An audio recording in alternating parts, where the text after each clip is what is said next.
భారతదేశంలో అరాచకాలు చేసేటటువంటి తీవ్రవాద సంస్థలకి పాకిస్తాన్‌లో ప్రత్యక్ష అండ ఐఎస్ఐ ఉంటది.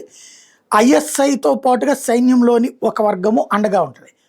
ఆ సైన్యంలో ఇట్లాగ భారతదేశంలో ఉగ్రవాద కార్యకలాపాలు చేయించేటటువంటి వ్యవహారాల నిపుణుడైనటువంటి army lieutenant colonel Imran Dayal ఉన్నట్టుండి గుర్తు తెలియని వ్యక్తి చేతిలో ప్రాణాలు కోల్పోయాడు.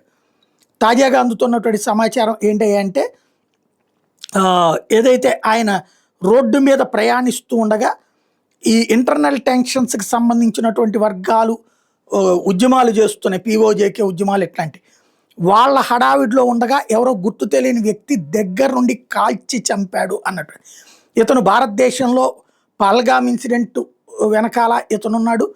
అట్లాగే అంటే ఈ ఆర్టికల్ 370 రద్దు చేసిన తర్వాత నుంచి భారత్లో ఉగ్రవాద కార్యకలాపాలు నడిపించడంలో కీలక పాత్ర పోషించినటువంటి సైనిక అధికారి ఇతనే.